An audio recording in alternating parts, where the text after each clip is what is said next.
On Vision Christian Radio, it's Neil with you. It is the Thursday edition of 2020, and a conversation I know you will be interested to be a part of today. And so very shortly, not straight away, but very shortly, we'll open talkback lines, your opportunity to engage with our special guest today, someone who's well known to you. Sometimes we might wonder, what value is there in gleaning wisdom from an ancient book like the Bible? Well, as Christians, we believe the Bible is God's word for humanity. And if that's so, there must be timeless principles that hold true across generations, cultures, and even into our technological age. Well, today we're asking, what does Genesis say to modern Australia about things like gender, about identity, about sexuality, life in general? What about race, and what about the environment? Well, our special guest today, Martyn Iles, in his new role with the Global Ministry of Answers in Genesis, and we are going to preview too what's happened with this weekend's sold-out Overcomers Conference, helping Christians think biblically about the moral and societal chaos that's descending on our Australian culture. Martyn Iles will be sharing the platform with Answers in Genesis CEO Ken Ham, who's back on Australian soil, along with molecular geneticist Dr. Georgia Purdom. And I must say, and for months now, the 1,500-seat auditorium for the conference in Brisbane, it has been sold out. So even if you tried to get a seat, you wouldn't be able to. So to actually see what's going to be happening starting tomorrow and on Saturday, you'll need to watch via an access to a Zoom stream. I'll tell you how you can do that shortly. Martyn Iles' new role, beyond his career with the Australian Christian Lobby, is as Chief Ministry Officer for Answers in Genesis. Martyn Iles, a special welcome back to 2020. Thank you, Neil. It's always good to be back. Martyn, before we get into the meaty stuff of our conversation today, how's things going with your transition? Because, you know, there was the big announcement. Martyn's joining the Answers in Genesis team. It's going to take you onto a global platform. You're going to be leading the charge for Answers in Genesis in Australia, but you're going to be moving to the United States and travelling around the world. How's things been so far? Well, I think it's the calm before the storm, Neil. So the announcement came out, and ever since then we've been strategizing and putting things in place to enable some really exciting programs and projects for the future, probably starting in the next month or so. So we're looking at things like an Australian tour. We're looking at things like some youth programs. We're looking at things like what we can do to resource and help the education movement in Australia, especially the homeschooling movement. Lots of very meaningful things there, and especially on the education front for a sort of a post-Christian schooling environment in Australia. We're concerned that that day may come because of hostile legislative moves against Christian schools. So we're thinking about all of that, and there's a lot of announcements that are probably going to come out in quick-fire succession over the next month or so people can brace for that. And we've got great relationship over the past 5 years, and that's going to continue, and opportunity for Vision listeners to walk alongside in what will be some pretty major initiatives, no doubt. And look, you've got a fabulous following that's come already. I've got to just draw attention to a YouTube clip that's you talking about what most Christians don't know, or you say most Christians don't know this about Babylon. And I just checked on this YouTube clip, and more than 500,000 views. I don't know whether you've been watching the number of people who've been viewing it, or I don't know whether you read all the comments on your YouTube and that sort of thing. But you know, this is pretty substantial, isn't it? Well, yeah, welcome to America, I suppose. That's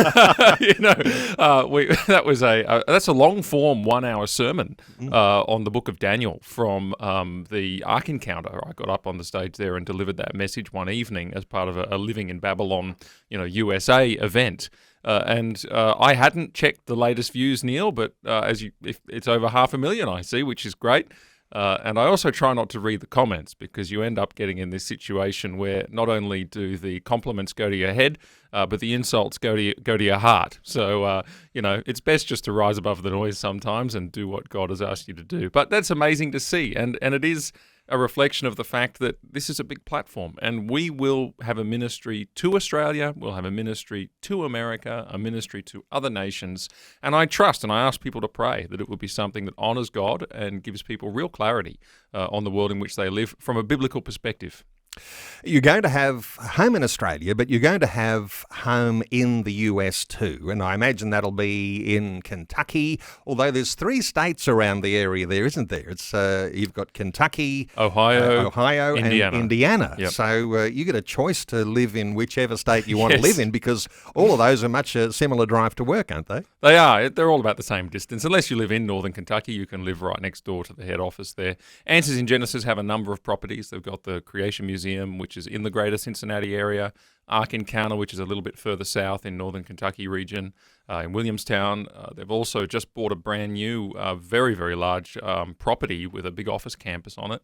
And they have a fabrication centre where they build all of their sets and exhibits, and they do all their design work, and they've got all their workers who work on various construction projects and so on. So it's a very large operation, and again, it just is this enormous brain, almost this central nervous system for building ministry and outreach opportunities for the whole world, including the United States. And for those who might be thinking that somehow or other building a life-size replica of Noah's Ark, which is just huge, and I encourage listeners to look at that online and just get some images, what you think Noah's Ark might have looked like. It's a pretty good and impressive structure that's there in Kentucky. But the ministries, as you just described, there's multiple ministries, and it's not these days just about creating a debate between the creation and evolution narratives, but there's something much deeper than that. There's this biblical foundation for the gospel. There's answers for people that are coming from the Bible in an apologetics way that are giving people substance in their understanding of their faith today. Take us a little bit into what you're feeling about the opportunity opening up here, because that sort of foundation and the aspiration to bring that into making sense of faith in people's lives. Yeah, you've expressed it really well, Neil. So there's a real desire at Answers in Genesis, and it's the desire of Answers in Genesis to show people that the Bible is reliable from the very beginning, right up to and including the gospel itself. And one of the things that people will notice if they ever get the chance to go to the US and go to the Ark Encounter or the Creation Museum, they will notice that these are evangelistic attractions. You can't escape the gospel in those places. And they think about a third of people who visit are not Christians, which is incredible. They have secular tour companies rolling buses through every day, 1.5 million people a year. So it's an incredible evangelistic ministry. But it was founded as a creationist ministry by Ken Ham, a fellow Australian, because the creation-evolution debate in the 80s and the 90s in particular and into the 2000s really was a great cultural flashpoint of the time. And I remember they had politicians on Q&A getting asked about creation and evolution. I remember Steve Fielding from Family First had to go through that. Are you a creationist? This was a big deal. And it was people like Ken Ham who stood up and said, we're going to give people the tools to answer these questions and to say that what the Bible says is true, and it can be proven to be true, and it can be understood as true. Now, of course, additional issues have emerged since then. So at that time, it was the science of Genesis that Ken was really concerned about, but Ken and others have become more and more concerned, along with myself, about these additional issues which are also answered by Genesis that have emerged in the culture ever since. And so we're now seeing all these things that we never thought we'd need answers to, like what is a woman? The issue of gender, the issue of identity, particularly in the United States, this issue of race, that's a huge one, and the divisions and the cultural flashpoint that's become, and the tensions around that, through to environmentalism and what are we to make of God's providence over the environment versus our own responsibility. And even when I was in the US living in Babylon and in my former career at the Australian Christian Lobby, I was dealing a lot with politics. And you get a real blueprint for how the political systems of this world, how we can expect them to work in Genesis at the Tower of Babel. And so you see so many answers for the things that people are perplexed about, especially young people today, coming out of those early chapters of Genesis. And so the ministry of answers in Genesis is as relevant as it ever was, and it is much broader than it ever was, but it is also therefore more powerful than it ever was because it is answering the issues on people's minds in this present cultural moment.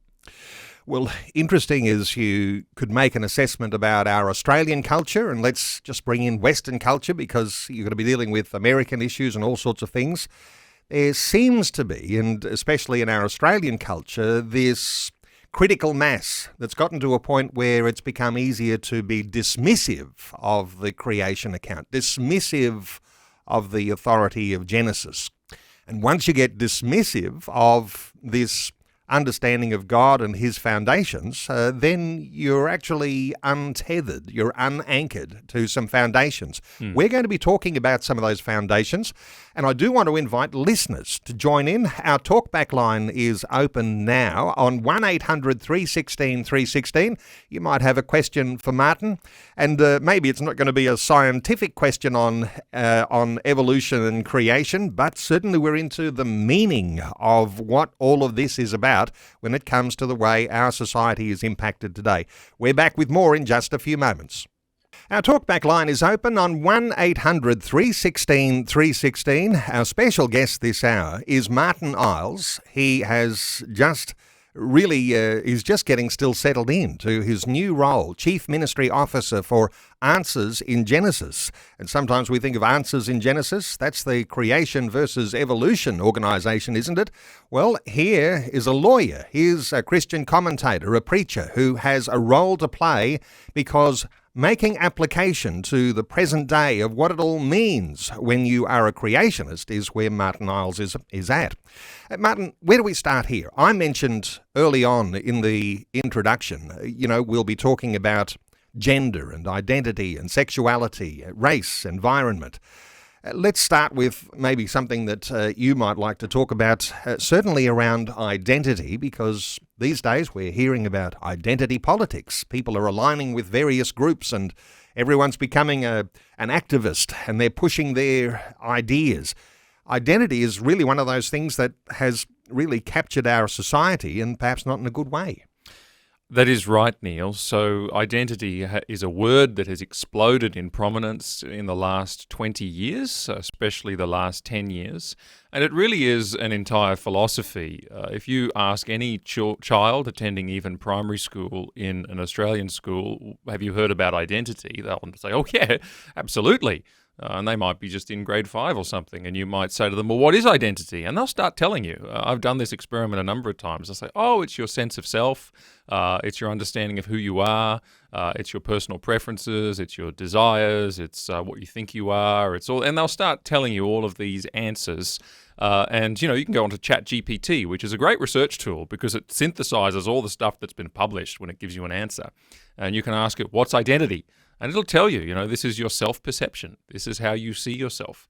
This is all designed around your experiences in life. And they say, importantly, it's subjective. In other words, it's all about your feelings. And so you go through life trying to find out who you are based on how you feel at any given time.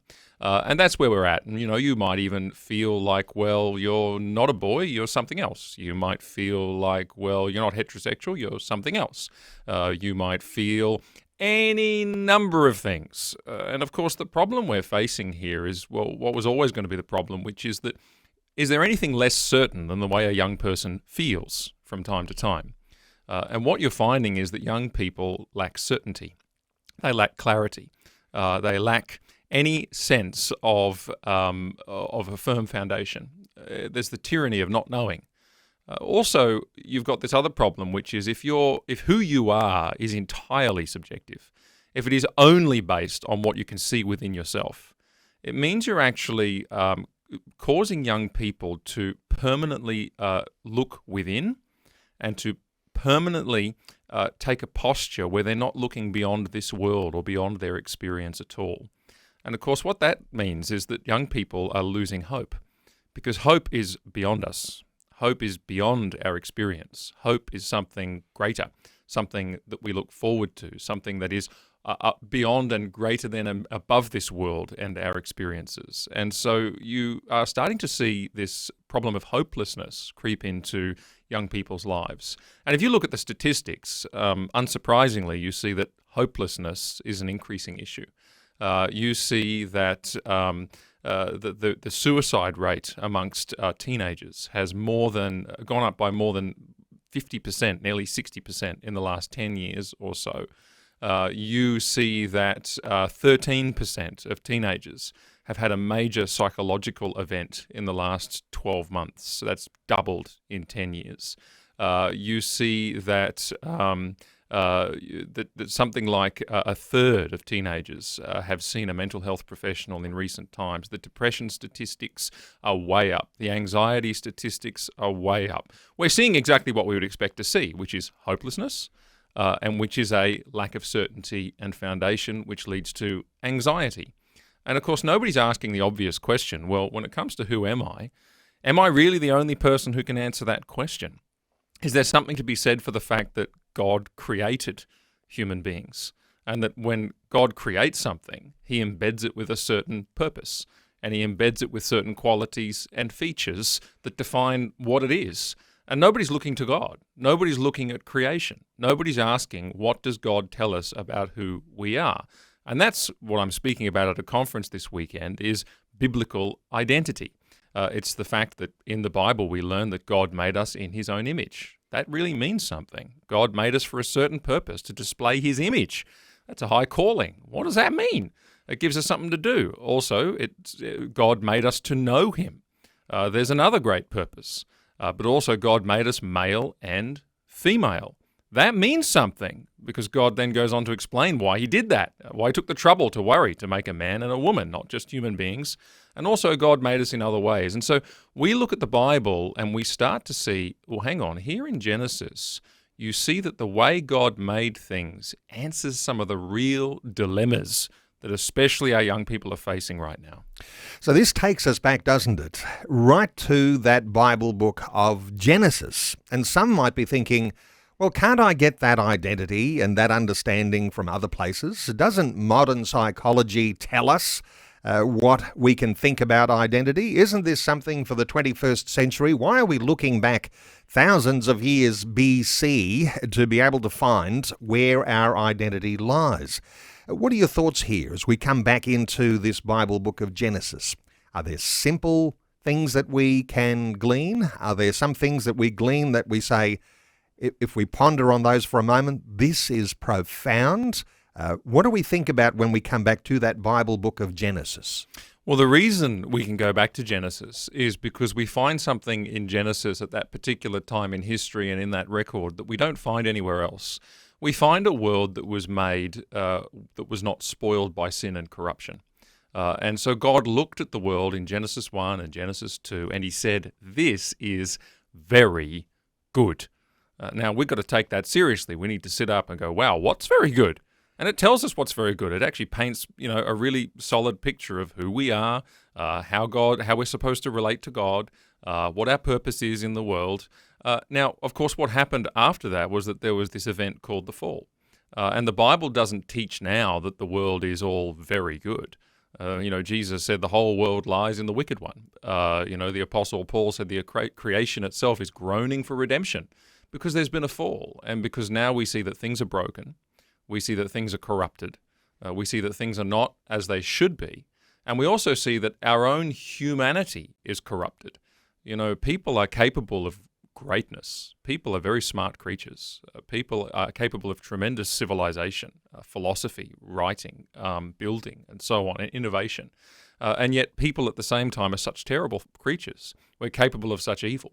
We're capable of destruction and murder and theft and deceit and lying, and our relationships that break apart left, right, and center, and there's carnage everywhere. So we're so great and we're so terrible at the same time. Why? Well, Genesis has the answer. We were made great, but we fell. And so in the Bible it says, well, hang on, let's go back to the moment of peak greatness before the fall, and let's see what was very good. And there are profound gems in there. And Jesus actually did this. Someone came to Jesus and asked him about marriage. And he says to them, well, haven't you heard that from the beginning God made them male and female? And therefore a man shall leave his father and mother and hold fast to his wife. He's quoting Genesis 2. He's saying, well, guys, you want to know the answer to a contemporary social issue? You know, if it's answered in paradise, in Genesis, before the fall, you want to take that answer very seriously and model your marriage off of that. He did the same with the Sabbath. Well, you know, man was not made for the Sabbath, but the Sabbath for man. Well, when was the Sabbath made? Genesis, right? And so on. You can find gender questions there, race questions there. You can find the origin of evil there. You can find the nature of God there. You can find all sorts of answers to contemporary issues. That's why we go back to Genesis, and that's why it contains the keys to so much of our present concern. So we have the goodness of humanity, but also the explanation of where the dark side of humanity comes from too, in the fallen nature of mankind. And that in itself, and we might explore this a little further as we talk about some of these other things, but that identity, getting that right, Martyn, that's the foundation for whether you flourish or whether you fail. And so there's chaos on the failure side, there's flourishing on the good side, to discover where our identity is. And we could get this in a deeper conversation too, but our identity in Christ, which brings some way of correcting that which was lost in the fall. We're about to go to news, but I do want to invite listeners. 1-800-316-316, 1-800-316-316. We'll take some calls after Vision National News. Martyn Iles is our guest. His new role is as Chief Ministry Officer for Answers in Genesis. He's graduated to a global platform. We're back with more shortly. Wonderful to have you with us on this Thursday edition of 2020. If you are just joining us, you're joining into a conversation with one of our favourite sons from Australia who is stepping onto a global stage, Martyn Iles. He's taken on a new role with Answers in Genesis. And so the topic of our conversation today, you might say, is talking about those answers from Genesis for our contemporary times. Sometimes we might wonder what value there is in gleaning wisdom from an ancient book like the Bible. Well, as Christians, we believe the Bible is God's word for humanity. If that's so, there must be timeless principles that hold true across generations, across cultures, and even into our technological age. So we're talking through some things today. What does Genesis say about modern Australia? Gender, identity, sexuality, race, environment. These are the sorts of things we're talking about, but we are actually opening our talkback lines for listeners. You can help direct where our conversation goes today. So 1-800-316-316. Someone who's been waiting very patiently on the line is Steve from Parkes in New South Wales. Hello, Steve. What's your question or what's your comment today for Martyn? Good day, Reverend Neil and Reverend Iles. I've got a question. It's regarding the Antichrist itself. Is a courageous stand by a state politician. His name's Mr. Mark Latham. He's put in a private members' bill into Parliament to hopefully protect the rights of children and parents from this awful, how can I put it, child abuse and child mutilation in our school system in Australia to protect parents and even teachers.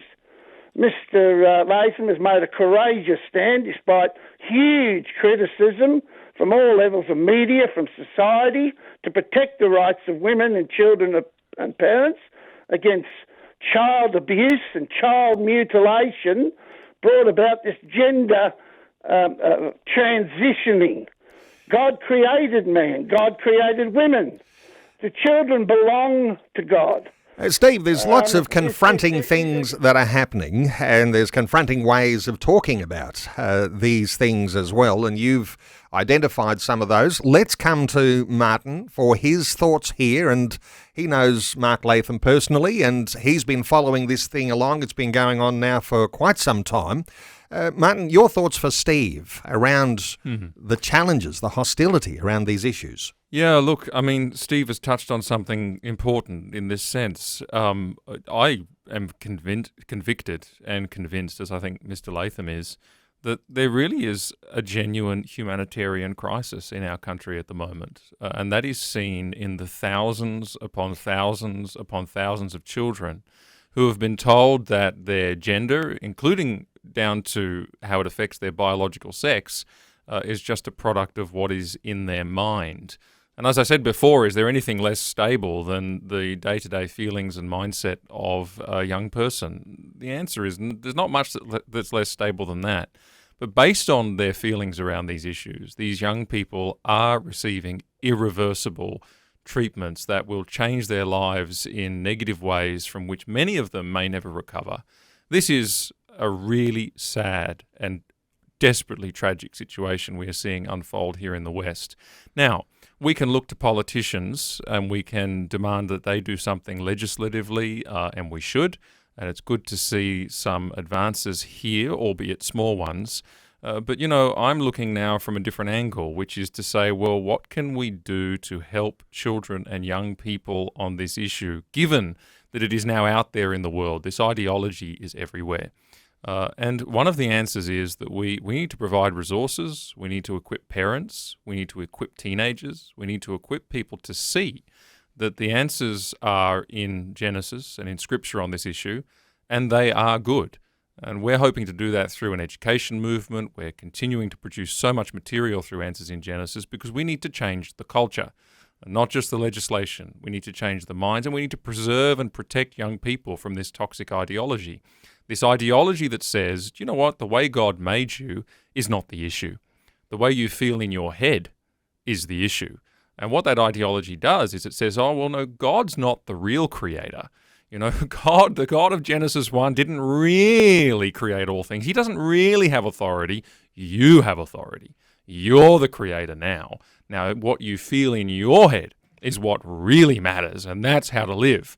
Now, that's a rebellion. That is a terrible thing to teach young people because it turns them away from God first and foremost, but also it locks them into this mindset, and it locks them into this worldview where they are unshackled from God's wisdom. They're unshackled from God's goodness and God's perfect design, and they start to make it up for themselves.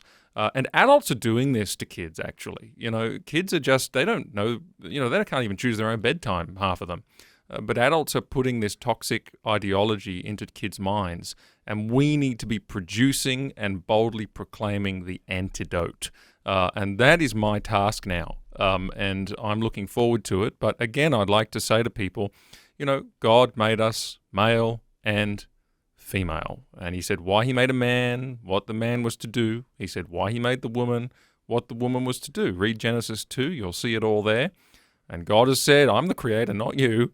And here is my good design for your quote-unquote gender identity. The answers are in Genesis, and we're teaching that to young people. And it's life-giving. I've done a lot of worldview with young people, hundreds and hundreds in the last few years. And this is stuff that they love to hear, that they want to hear, that answers the concerns they have today. A bold proclamation of an antidote. I think that's something that some will say, how can I get behind that? We'll talk about that perhaps some more shortly. Thank you so much, Steve in Parkes. Let's continue to take some calls. Let's hear from Tut in Albany in WA. Hi, Tut. Welcome along. Tut, are you with us? Yeah, I'm with you. Tut, what are your thoughts? Yeah, Neil, when I just pay attention to what is really going on in the world, I'm really surprised because, especially the stand that the Christians are taking, let alone those who do not know God, is just so surprising. When we know that this issue of gender shouldn't be something so much harder to Christian and especially to the government, because even the Bible says that all the government are established by God himself. So the people in the government should know that there's God in heaven. Just to point out some few things, we know that the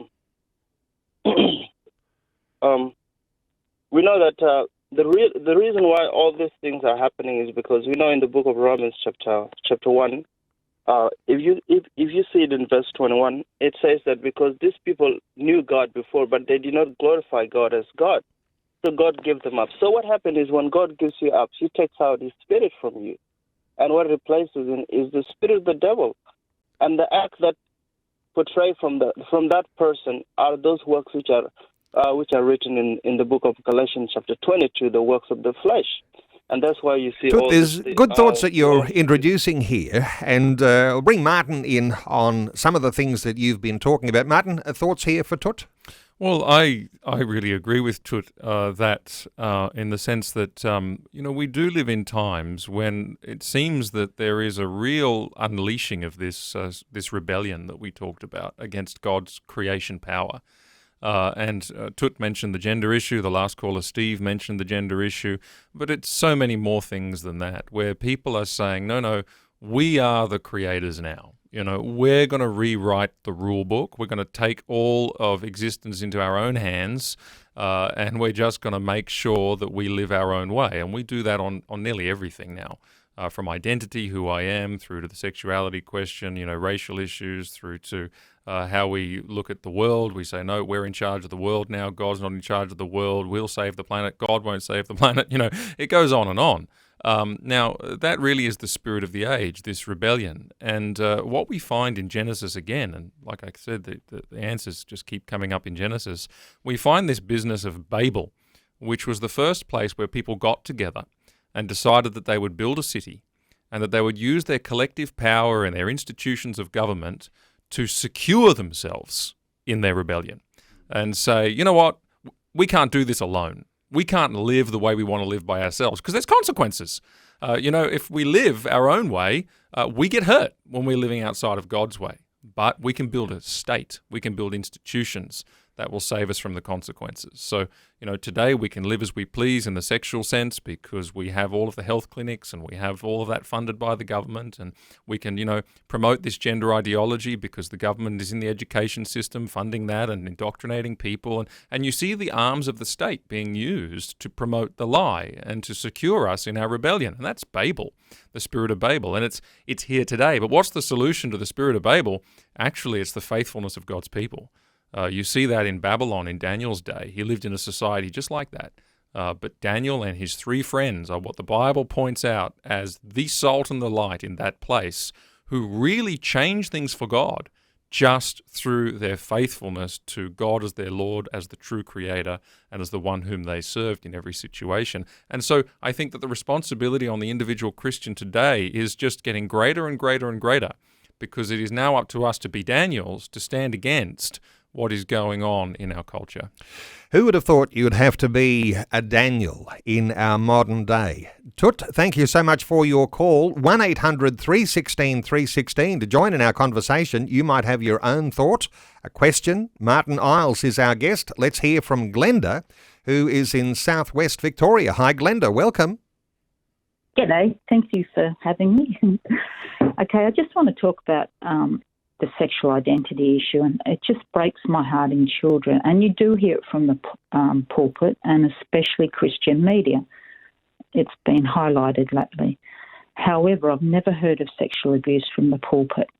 It's only recently been talked about.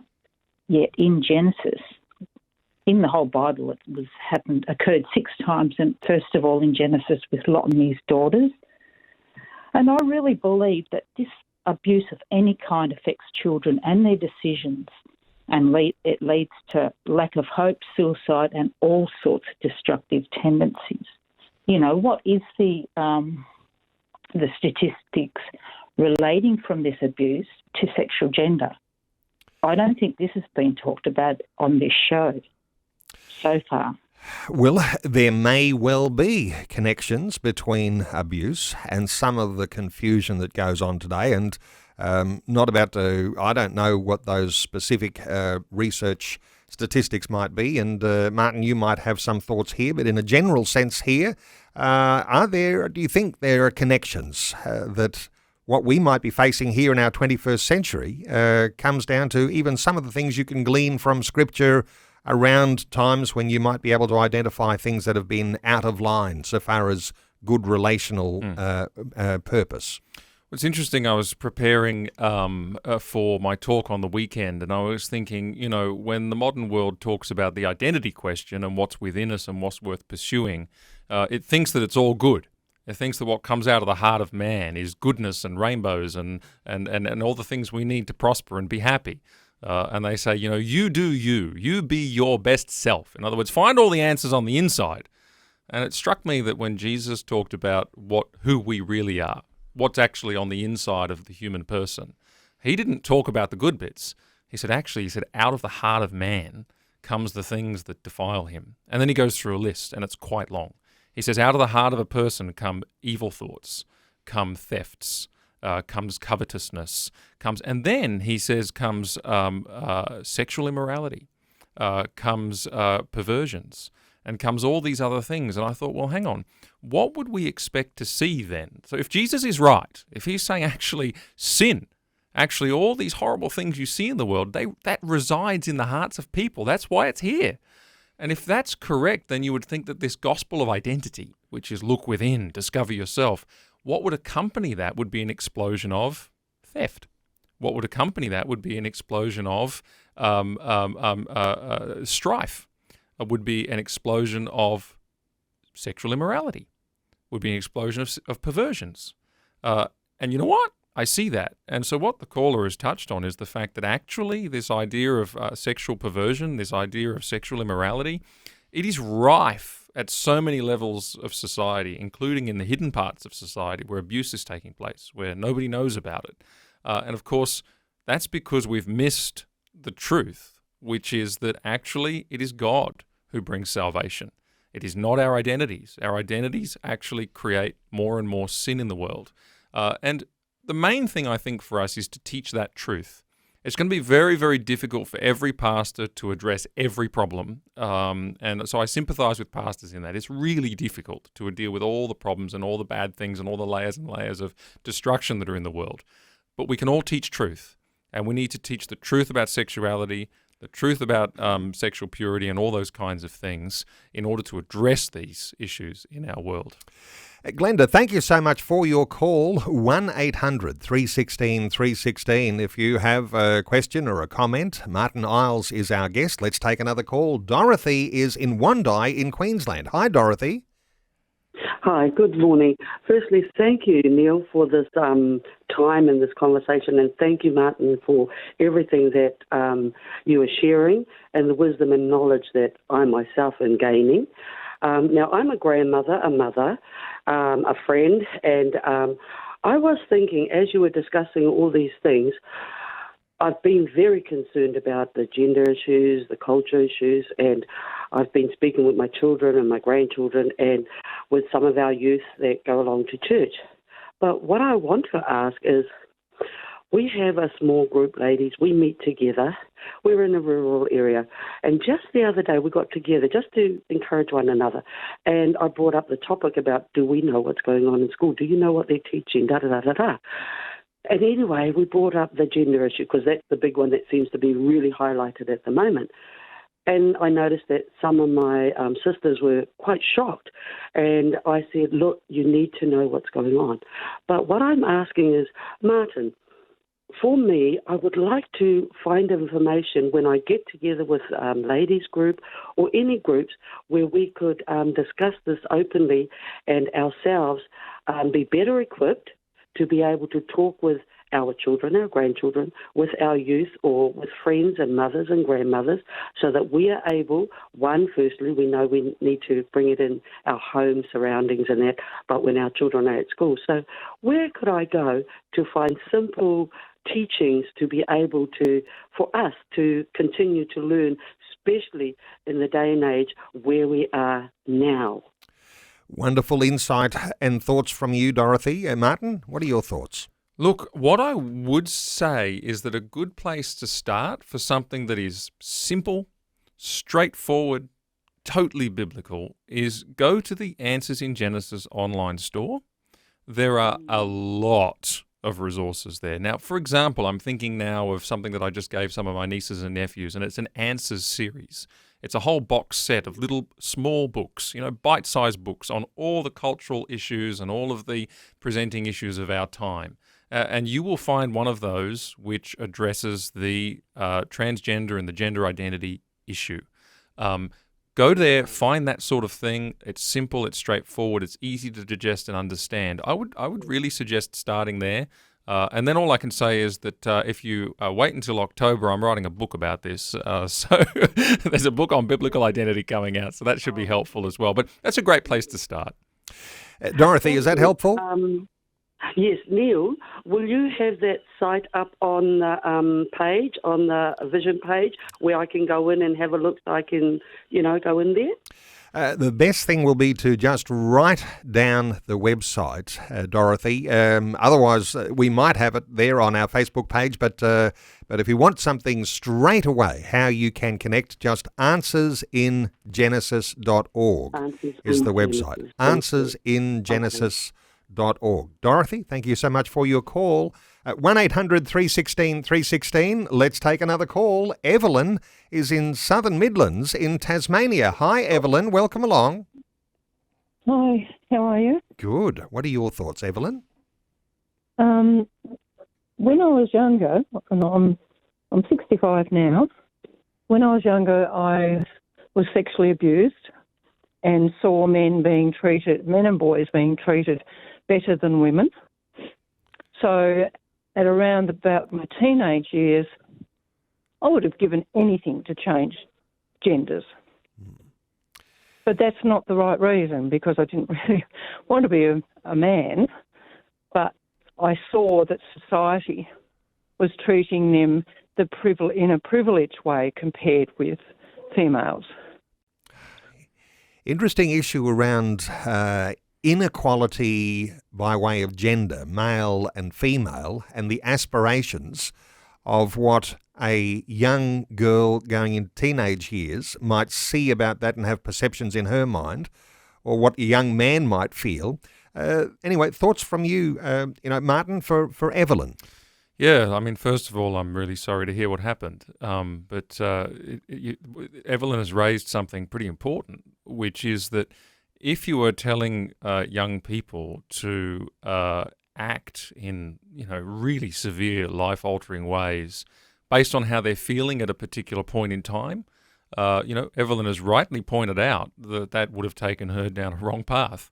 What we need to actually do for people who are in many ways, who are brokenhearted, people who are hurt, people who need healing, what we need to be doing is restoring them to the God who made them, not telling them to say, well, whatever it is you're feeling, go ahead and pursue that.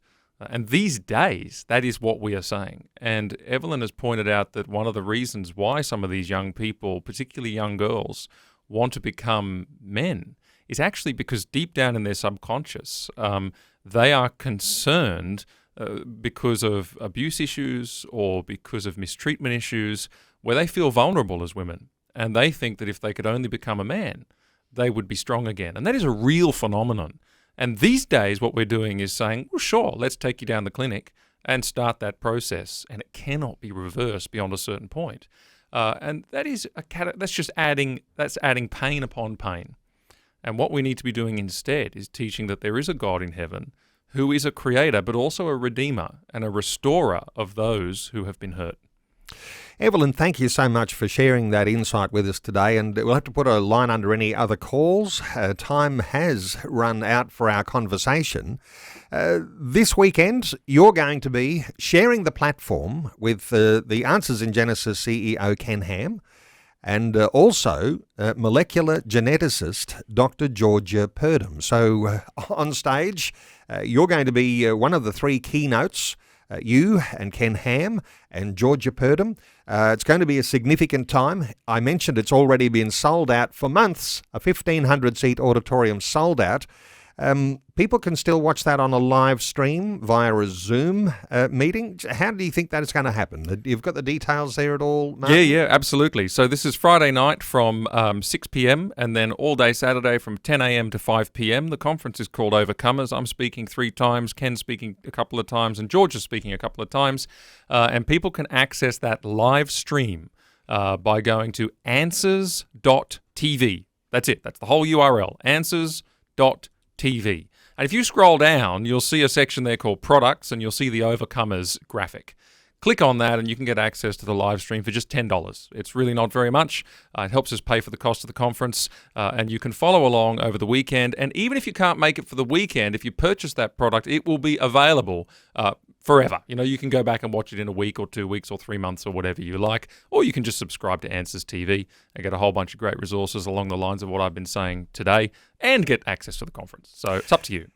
Answers.tv to get that Zoom connection for the Overcomers Conference from 6 p.m. tomorrow night and then all day on Saturday. And you'll have access to the likes of Ken Ham, who's speaking on a topic, Divided Nation, Cultures in Chaos and a Conflicted Church. And then you'll have Martyn Iles for 3 segments and coming around issues of identity, sorts of things that we've begun only just to scratch the surface on today. And then Dr. Georgia Purdom, who's talking about the quest for perfection, eugenics, abortion, and our future. It'll be heavy, hard-hitting, great stuff.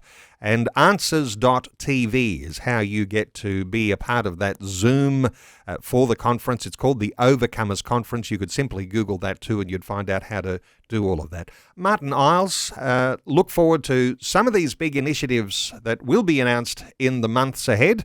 Looking forward to your book that you're getting scheduled for around about October. So we'll be following things along there for listeners. Martyn Iles, Chief Ministry Officer for Answers in Genesis. Thank you so much for sharing your thoughts and your insights with us today on 2020. Thank you, Neil. Always my pleasure.